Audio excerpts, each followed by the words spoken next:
Hello, my friend. Welcome to your sleep story. My name is Stephen Dalton. I'm an Irish storyteller, and it's my great privilege to be the voice that you listen to as you go to sleep tonight. As I think I've told you before, I love trees. And so tonight I present to you a story of a friendship between a boy and a tree, and how that friendship evolves over the years. This is a very calming, very simple story that I hope you will find very peaceful as you move towards sleep tonight. One small thing. If you'd like to support my work, you can do so on Patreon. The link is below this video. Okay, let's do the relaxation session now, which will take a few minutes before tonight's sleep story. I'm going to count down from 10 to 1, and as I do, allow yourself to let go more and more. 10. Feel the support of the bed beneath you, or the floor, or whatever you lie upon tonight. And beneath that, feel the constant support of the earth. For this support is always there. The support that our home, the earth, gives to us. And as you become aware of that support, see if you can let go a little more now. Release anywhere you might be holding. A little more now. 9.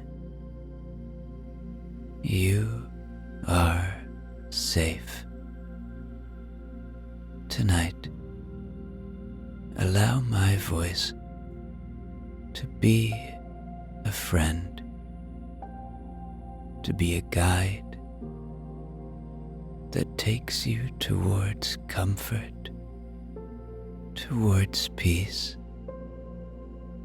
towards escape and letting go. Know this, that my voice will only ever take you to safe places, kind places, places of wonder and magic. 8. The day is done.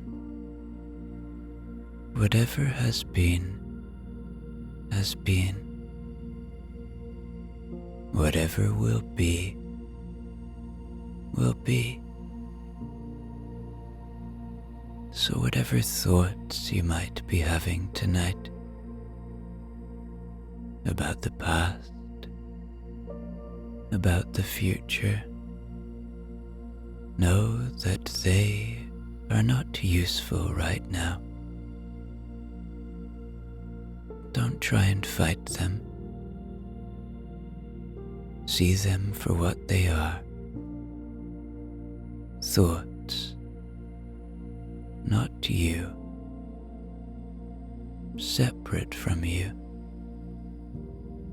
Things that you can easily let go of right now. So as they arrive, see them, and then watch them go, like leaves on a moonlit river, or clouds passing by through a starlit sky. 7. Peace lives within you. It is always there.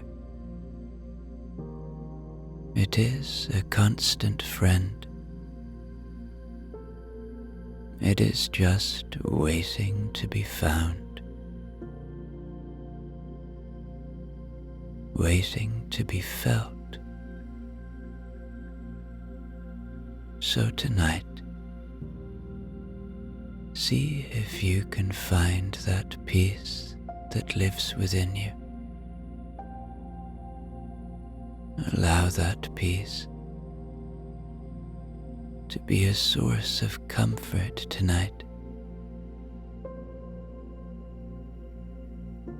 to let it glow gently within you, and to pass throughout your body, allowing your body and mind to relax and let go now. 6. This is your moment. This is your time. You deserve rest. You deserve peace. We all do. Allow that fact to enable you to let go more and more now, to ease into this very moment more and more. 5. You don't have to carry anything anymore. You have nowhere to go, nothing to do. In this moment, you are free. This is your time. Luxuriate in that fact. Find the coziness in that fact. 4. Perhaps allow a little gratitude now. Gratitude for the simple things. The shelter you have tonight. Those you love. The breath in your body.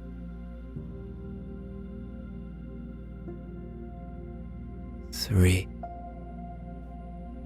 Begin to engage with your imagination now.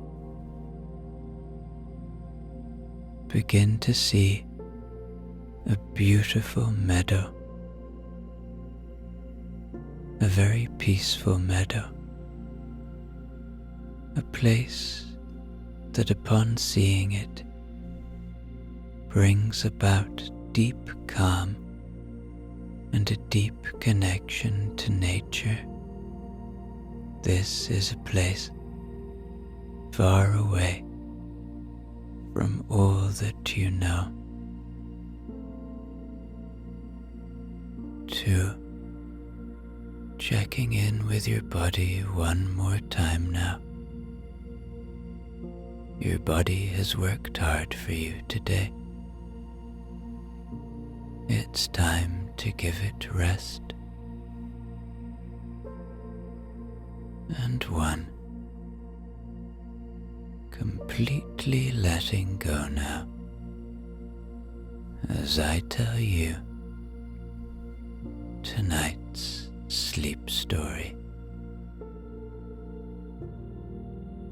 There once was a boy named Theo who lived in a quiet little house at the edge of a wide, wonderful meadow. Behind the house, where the tall grass swayed like waves in the wind, and the sky stretched open and kind, there was a place that felt like it had always been waiting for something. It was in that place, one soft spring morning, that Theo found the tiniest tree that he had ever seen.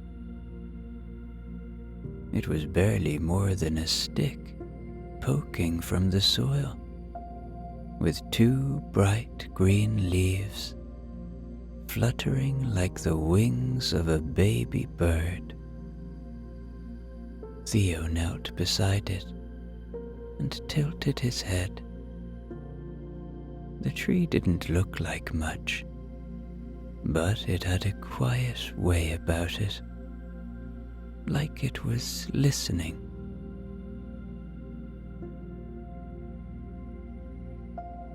He looked around the meadow, as if someone might come and claim it.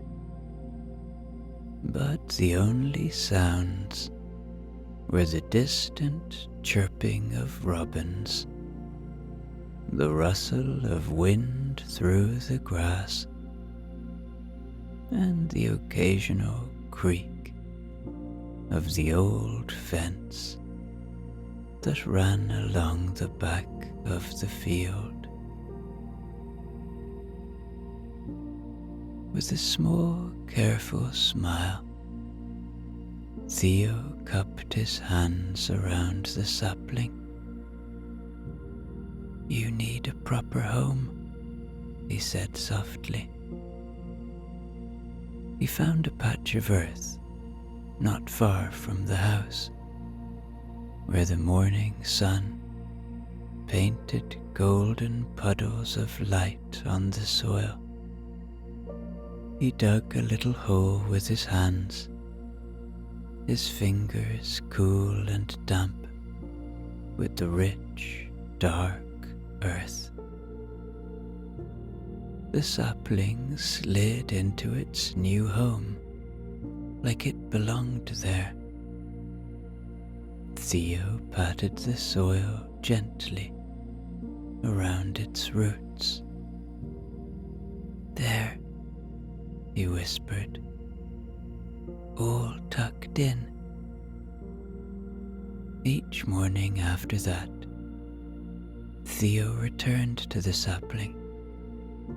He brought it water in an old tin pail, the kind that made a hollow sloshing sound as he carried it down the path. He cleared away weeds and picked off any leaves that looked tired or brown. He even talked to it as if it were an old friend, telling it about the dream he had had the night before, or how he'd found a frog by the creek, or how the sky looked so blue it almost hurt to stare at.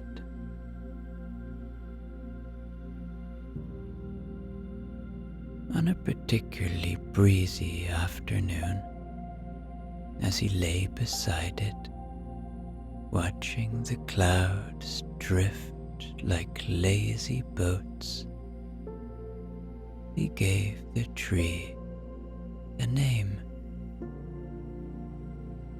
"Whisper," he said aloud, because that was the sound its leaves made in the wind.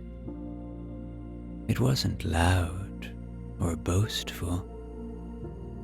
It was soft, secretive, and full of things you could almost hear if you just got quiet enough. Whisper liked to be quiet too. It never interrupted, never asked too much. It simply stood there, reaching slowly toward the sun, its roots snuggling deeper and deeper into the earth.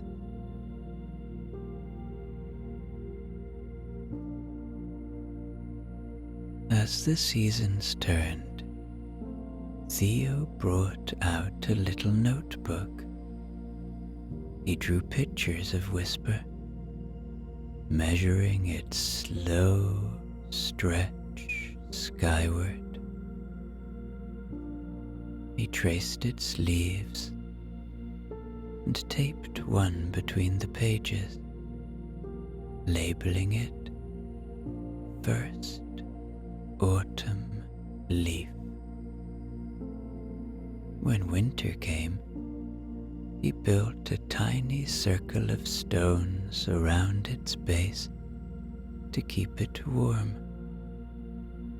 and stuck a little sign in the ground that said, "Be brave, Whisper. Spring always comes back." And come back it did.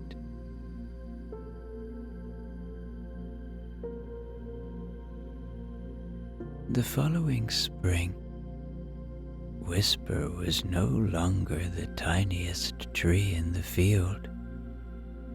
Its trunk had thickened just enough that Theo could wrap both arms around it and feel its steady sturdiness.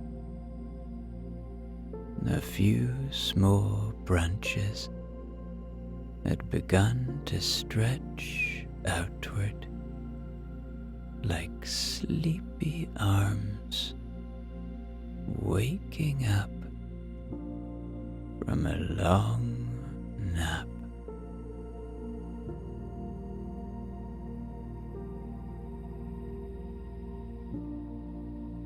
One day, as Theo leaned back in the grass, his hands folded behind his head, and the warm sun on his cheeks, he thought, "Whisper is growing up, just like me." It made him feel funny inside, a little proud, a little wistful, but mostly it made him feel like he was part of something bigger than he could quite explain.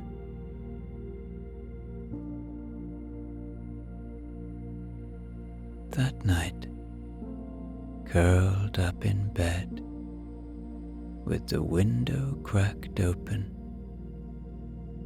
Theo could hear the wind playing in Whisper's leaves. It was like the tree saying good night in its own special way. He smiled, pulled the blanket up to his chin, and drifted off with a full heart. And in the quiet dark outside, the little tree stood watch, its leaves catching the moonlight, its roots dreaming slow dreams in the earth. Time as it always does, tiptoed forward. Theo's legs grew longer, his steps faster, and his voice changed from soft and high to something lower, more thoughtful. But no matter how much changed in the world beyond the meadow, Whisper was always there, growing too, in its own quiet way.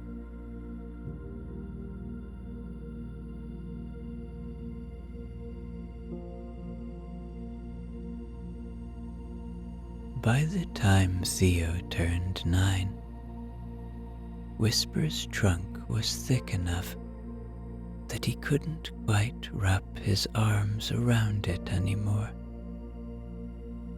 Its branches had stretched far and wide, casting gentle, dappled shadows on the grass below. The leaves rustled a little louder now, their whispers full of stories the wind carried in from faraway places. One summer morning, Theo came out with a coil of rope and a wooden board he had sanded smooth the night before. He stood back, squinting at Whisper's strongest branch, the one that arched over a soft patch of clover. He climbed up carefully, using knots in the bark like steps, and tied the rope just as his grandfather had taught him. He looped and pulled and knotted again until the swing was sturdy and still. When he stepped back and gave it a try, the board swung gently with a creak that made Theo grin. He hopped on and pushed off with his feet, back and forth, back and forth, the wind kissing his cheeks, his laughter rising like bubbles into the sky. The swing became his favorite place in the world. After school, when his backpack felt too heavy with numbers and spelling lists, he'd drop it at the edge of the meadow and run barefoot through the grass. Whisper always greeted him with shade, cool and calm, and the swing never failed to lift him. In autumn, leaves the color of honey and fire drifted down around him as he swung. In winter, he would sit bundled up on the board, boots dangling, watching snowflakes leaves melt on Whisper's bark. He once tied little bells to the branches for the holidays, and they chimed softly all through December.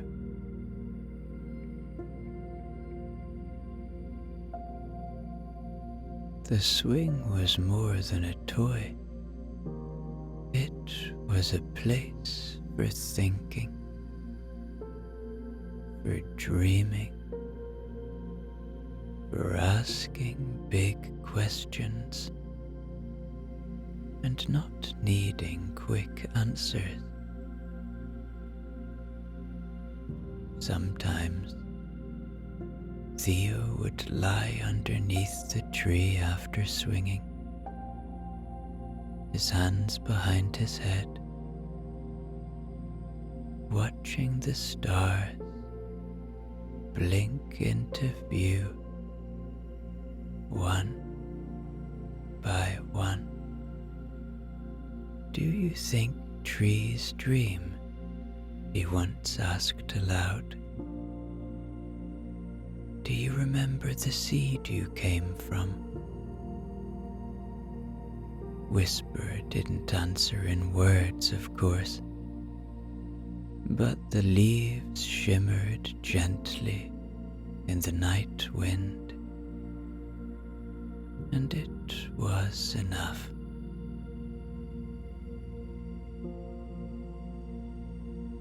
Years passed, like turning pages in a book. Theo learned how to whistle, how to ride a bike, and how to fix a leaky faucet. He also learned that sometimes friends move away, pets grow old, and even sunny days can end in storms. But Whisper was constant. One spring afternoon, after a hard day, when nothing had gone right and everything felt tangled, Theo curled up at the base of the tree and cried. He didn't know why exactly. It was just one of those days when the world felt a little too sharp, a little too fast. Whisper didn't try to fix anything. It didn't ask questions or offer advice. It just stood there, its roots deep and sure beneath him, its branches arching like open arms above. When the wind moved through the leaves, it made a soft, hushing sound, like someone brushing your hair or humming a lullaby. Theo closed his eyes and let that sound hold him.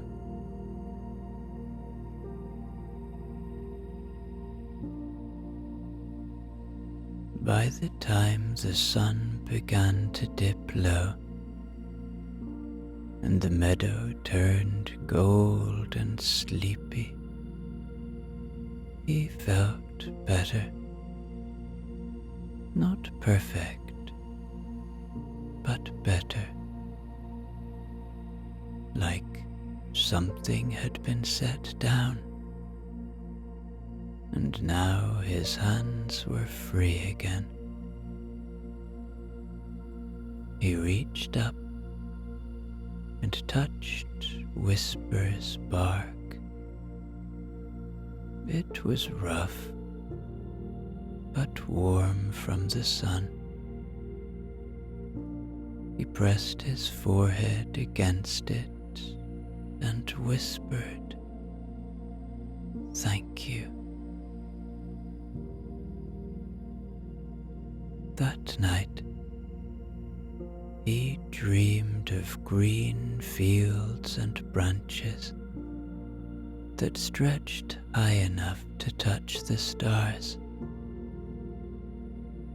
In his dream, he was still swinging,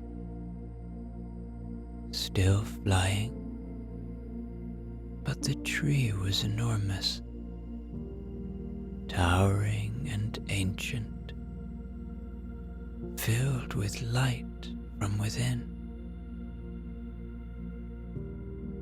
And when he woke, the morning light was soft and full of promise. Outside, the swing creaked gently in the breeze, and Whisper stood tall and steady, waiting for him.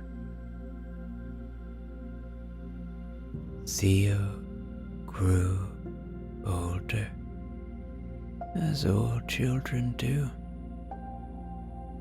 His shoes got bigger, his voice deepened, and one summer he packed a suitcase to leave for college. On the morning of his departure, he stood for a long moment in the meadow, facing Whisper. The swing still hung there, a little weathered now, its ropes faded by sun and rain. He reached out and gave it a soft push. It swayed gently, creaking in the same familiar rhythm, as if remembering every time he had soared through the air on it, shouting into the sky.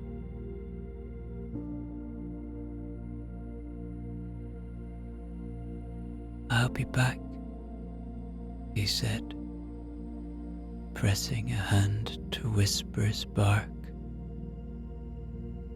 "Always." And he was.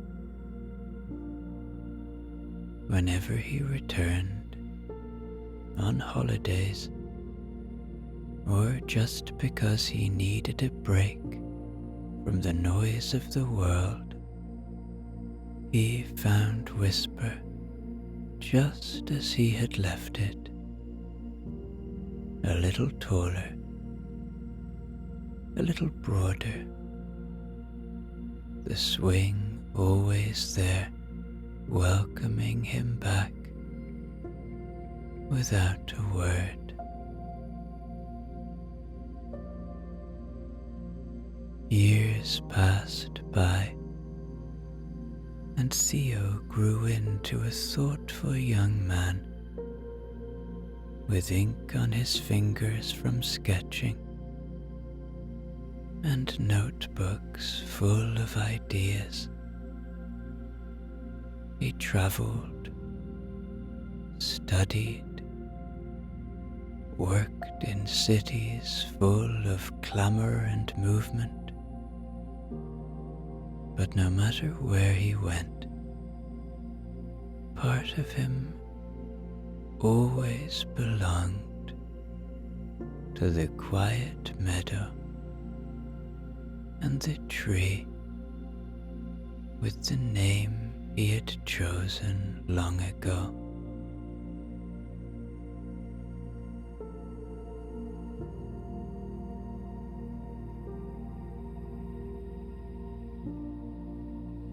One crisp autumn day, he brought someone new with him.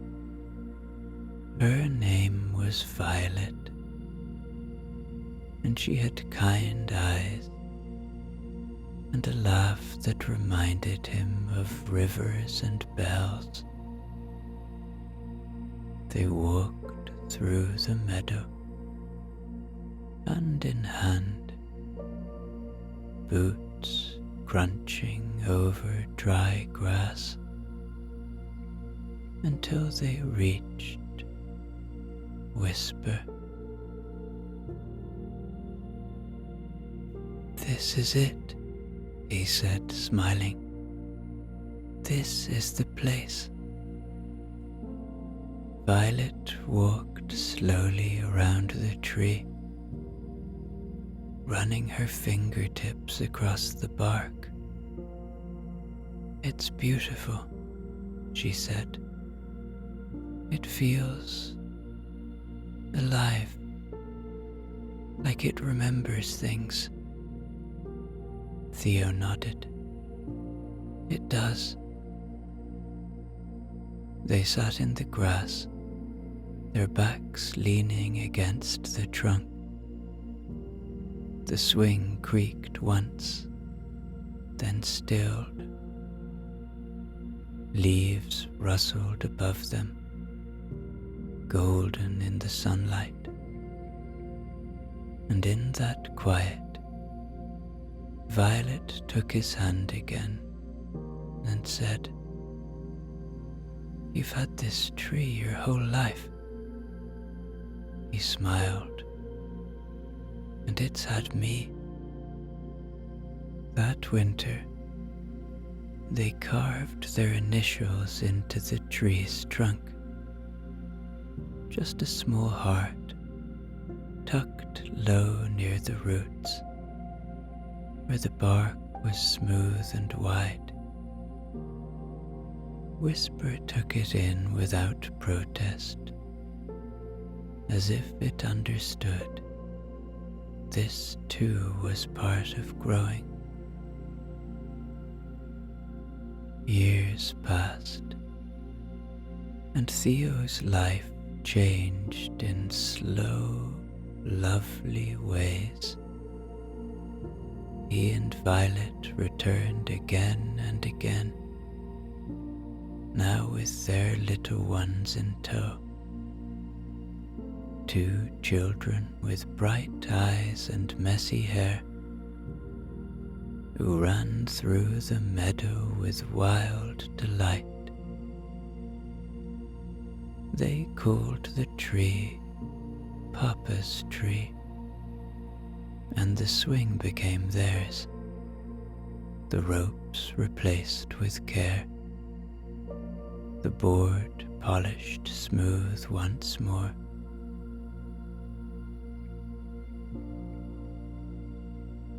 Theo would sit nearby on a worn wooden bench, a mug of tea warming his hands, watching as laughter tangled with the breeze and leaves swirled beneath little feet. He saw in his children's play the same magic he had once known, the magic of feeling small and safe under the arms of something ancient and kind.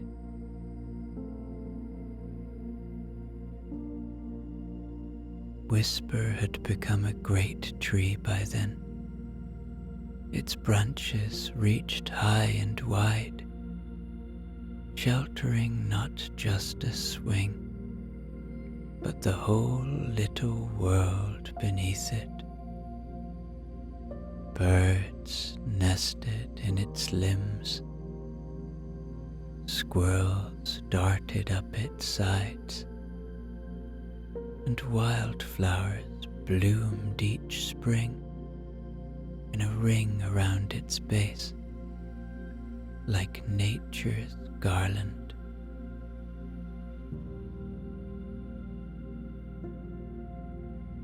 One evening, as the sky turned lavender and the children dozed in Violet's lap,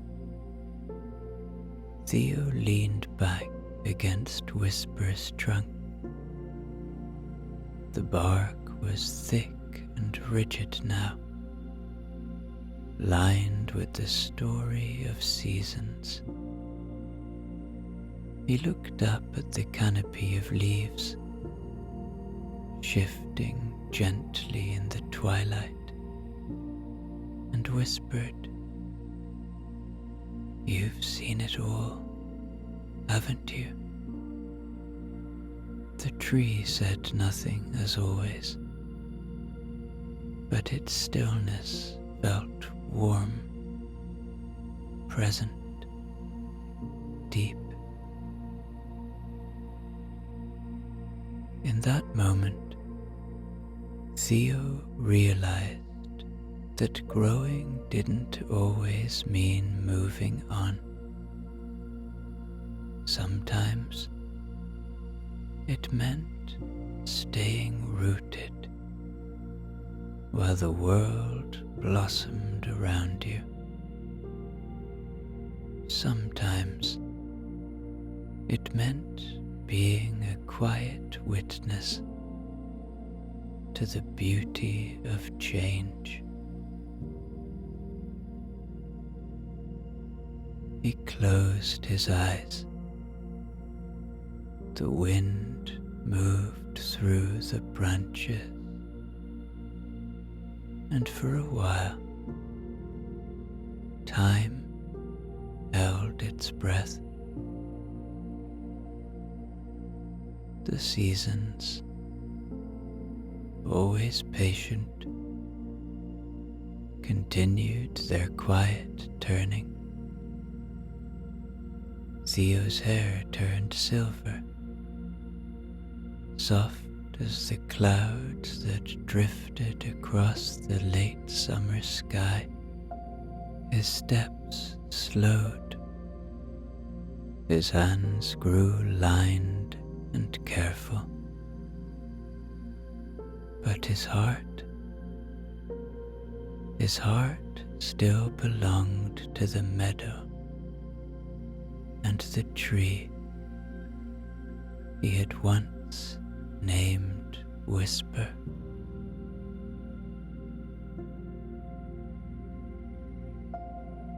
The swing still hung from that same sturdy branch. It no longer soared quite as high, and the ropes had been replaced many times, but it remained, a memory in motion, a gentle echo of days long past.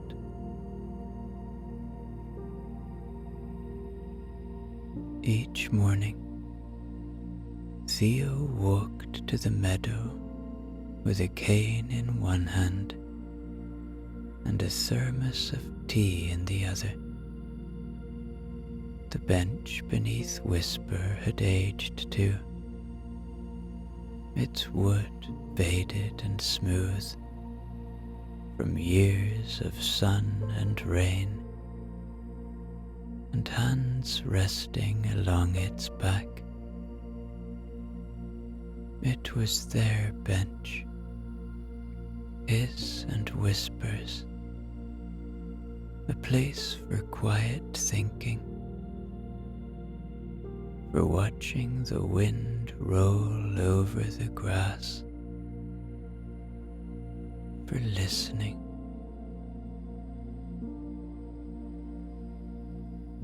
Some days, children from the village wandered in to play beneath the tree. Theo would smile as they raced in circles or curled up with picture books beneath the branches. Sometimes they'd ask if the swing was magic. "Well," Theo would say with a wink, only if you believe in trees that remember. The children would giggle and take turns pushing each other higher and higher, their laughter dancing among the leaves. And when the children left, the meadow would grow quiet again. The sun would tilt low, and Theo would sit in silence beside his oldest friend.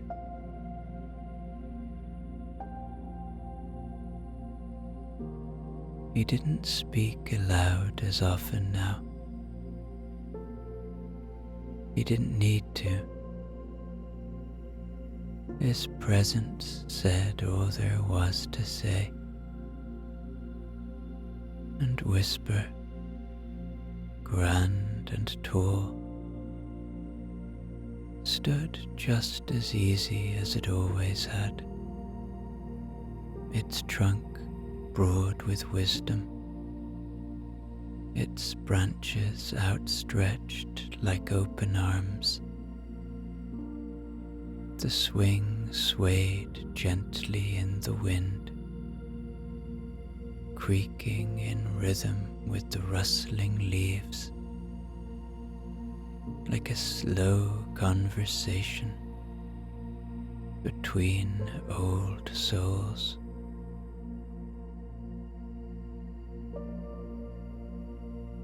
One evening, in early autumn, Theo brought out a small book with a leather cover filled with drawings and notes from across the years,